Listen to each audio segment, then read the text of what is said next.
کن ذہن کو کوئی سمجھ نہیں آتی کہ وہ کیا کرے کیا نہ کرے، کہاں جائے کہاں نہ جائے، اور کیا کھائے اور کیا نہ کھائے۔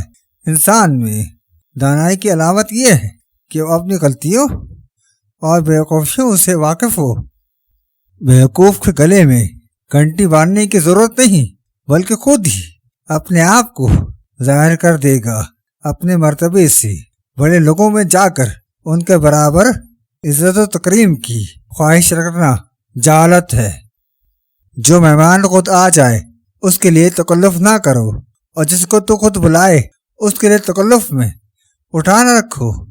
مہمان کے روبرو تھوڑا سا کھانا رکھنا بے مروتی ہے، اور حد سے زیادہ رکھنا تکبر ہے۔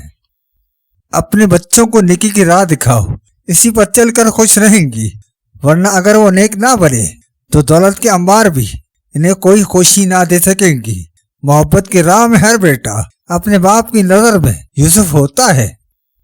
اگر یہ جاننا چاہتے ہو کہ تمہارے مرنے کے بعد دنیا کیا کہے گی تو یہ دیکھ لو کہ دوسرے کے مرنے کے بعد دنیا انہیں کس طرح پکارتی ہے۔ نیک انسان کو زندگی میں موت کے بعد کوئی ضرر نہیں پہنچ سکتا۔ مفلسی جہاں حسن لطافت کو مٹا دیتی ہے، وہیں وہ بغاوت اور نفرت کو بھی جنم دیتی ہے۔ جو غریب اور بے چین اور اپنے حقوق کی خاطر جد و جہد کرنے والا نہیں، وہ تا قیامت غربت کی چکی میں پڑا اپنے نصیبوں کو روتا رہے گا۔ جس شخص کو قرض لینے اور خوشامد کرنے کی عادت نہیں، وہ سب سے زیادہ مالدار ہے۔ صبر سے ارگ انگور شراب بن جاتا ہے۔ تحمل انسانی فطرت کی سب سے بڑی خوبی ہے۔ ہم سب خطا کے پتلے ہیں، اس لیے آئیے دوسرے شخص کی حماقت کو بھول جاتے ہیں۔ جس شخص کی زبان اس پر حکمران ہو تو وہی اس کی ہلاکت اور موت کا فیصلہ کرتی ہے۔ زمانے کی گردش بھی عجیب ہے اور حالات سے غفلت عجیب تر ہے۔ ہمارا دین سراپا ادب ہے، جو اس کو ملوث خاطر نہیں رکھے گا وہ حرمۂ نصیب ہے۔ اگر کوئی شخص فراغت اور سنجیدگی سے زندگی گزارنا چاہتا ہے تو اسے چاہیے کہ اپنے خرچ اپنی آمدنی سے نصف رکھے۔ تیرے مال میں تیرا حصہ صرف اتنا ہی ہے جتنا تو نے آخرت کے لیے پہلے بھیج دیا ہے۔ جسے تو نے دنیا میں چھوڑ دیا وہ تیرے وارثوں کا مال ہے۔ تعجب ہے اس شخص پر جو حساب کو برحق جانتا ہے اور پھر بھی مال کو جمع کرتا ہے۔ جو شخص تیرے سامنے جھوٹ بولے تو اس کے سامنے جھوٹ مت بول۔ سچائی سے سب کام ٹھیک ہو جاتے ہیں اور جھوٹ سے تمام معاملات مزید خراب ہو جاتے ہیں۔ دنیا میں ایسی بھی لوگ ہیں جن کی قصر حیات کی بام و در شکستہ ہو چکے ہیں، لیکن اس کے باوجود ان کی خوبصورتی میں فرق نہیں آتا۔ وجہ صرف یہ ہے کہ انہوں نے عمر کے ہر حصے میں اعتدال کو قائم رکھا۔ طاقت کے ذریعے فتح حاصل ہو سکتی ہے، لیکن یہ فتح دیر پا نہیں ہوتی۔ ہماری حقیقی ضرورتیں کتنی کم ہوں گی، جتنی ہم میں خدائی صفات اتنی زیادہ ہوں گی۔ اپنے مشورے میں بخیل کو ہرگز شریک نہ کرو، ورنہ وہ تجھے غلط راستے پر چلا دے گا۔ وہ تجھے تنگ دستی کا خوف دلائے گا، جس کی وجہ سے تیری کامیابی میں رکاوٹ آ جائے گی۔ چاند دوبارہ طلوع ہو جاتا ہے، بہاریں، پرندوں کی چہچہاہٹ اور درختوں کے پتے دوبارہ آ سکتے ہیں، لیکن ایک بار کھوئی ہوئی محبت ہمیشہ کے لیے چھن جاتی ہے اور جلنے کے لیے سرغم رہ جاتا ہے۔ انسان روشنی سے زیادہ اندھیرے سے پیار کرتا ہے، کیونکہ اس کے اعمال کالے ہوتے ہیں، اور اندھیرا روشنی کی طرف سفر کرتا ہے، لیکن اندھا پن موت کی طرف۔ لوگ برا بننا تو باہر طور پسند کرتے ہیں، لیکن برا پہلوانا برداشت نہیں کر سکتے۔ جن لوگوں کی موت کسی قوم کے لیے المیہ کی حیثیت رکھتی ہے، انہی کے یوم پیدائش منائے جاتے ہیں۔ جو انسان دنیا کے ساتھ سچائی کے ساتھ برتاؤ کرے، دنیا اس کے لیے سچائی اور راستی کی جگہ ہے، اور دنیا سے جو کچھ سیکھنا چاہے وہ دنیا کے لیے دار عافیت ہے۔ جو دنیا سے توشہ لینا چاہے، دنیا اس کے لیے جائے ثروت ہے۔ عورت کی اہمیت کو کبھی کمزور نہ سمجھو اور انہیں کبھی کمزور و ناتواں خیال نہ کرو۔ عورت کا وجود اپنی جگہ مستقل حیثیت رکھتا ہے۔ حقیقت یہ ہے کہ عمل و حرکت کے میدان میں عورتیں مردوں سے پیچھے نہیں ہیں۔ زندگی کے بہترین دور کے بارے میں لوگوں سے پوچھیں تو جواب ملے گا کہ اچھا زمانہ یا گزر چکا ہے یا ابھی آیا ہی نہیں۔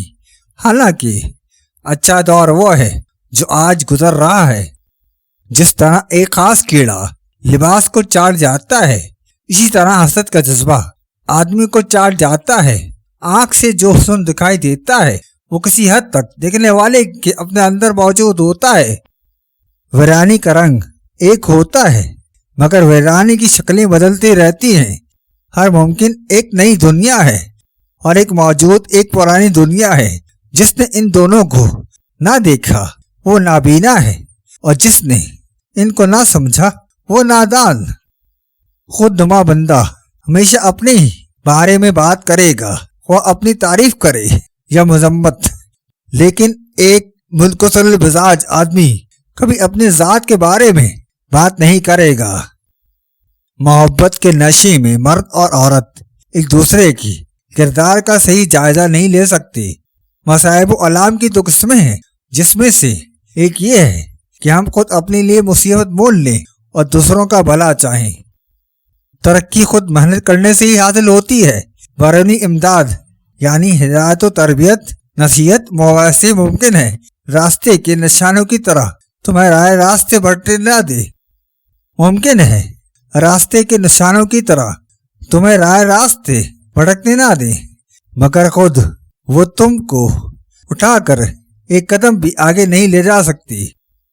44 بار یہ وظیفہ پڑھ کر جس عورت پر بھی بھوک مارو گے، ہر عمر کی عورت تم پر عاشق ہو جائے گی۔ دنیا میں ایسے لوگ بھی موجود ہیں جن کے قصر حیات کے بادام و در شکستہ ہو چکے ہیں، لیکن اس کے باوجود ان کی خوبصورتی میں فرق نہیں آتا۔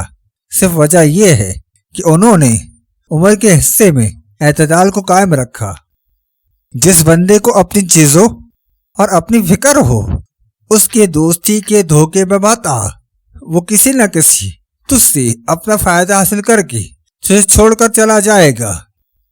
افلاس کی وجہ سے آدمی شرمندہ ہوتا ہے، شرمندگی سے عمل کی قوت سلب ہوتی ہے۔ بے عملی بے عزتی کا باعث بنتی ہے اور بے عزتی اپنے ساتھ دکھ لاتی ہے۔ دکھ غم کا موجب ہے اور غم فہم پر اثر انداز ہوتا ہے۔ مصائب کے اترنے کے وقت بھائیوں کی حفاظت اور خبر گیری کا امتحان کیا جاتا ہے، اور آزمائش و تجربے کے وقت آدمی معزز یا ذلیل و خوار ہوتا ہے۔ انسان غاصب ہوتا ہے یا رجت پسند، طاقتور ہو تو غاصب، کمزور ہو تو رجائے گی۔ کام و دین کی لذت بے معنی چیز ہے اور سونے چاندی کے برتنوں کی نمائش ذہنی ہے، اور نہایت قیمتی لباس محض احساس کمتری کا اظہار ہے۔ اگر تیری نسبت باقی کے ساتھ ہو گئی تو باقی ہو جائے گا۔ اب تیری نسبت فانی کے ساتھ ہے، اس لیے فانی ہے۔ فنا سے نسبت اٹھا کے بقا میں لگا دے تو سب آسان ہو جائے گا۔ وہ بندہ جو اپنے آپ کو ماحول سے بلند سمجھتا ہے وہ سکون نہیں پائے گا، اور وہ بندہ بھی جو اپنے آپ کو اپنے ماحول سے نیچے سمجھتا ہے وہ بھی سکون نہیں پائے گا۔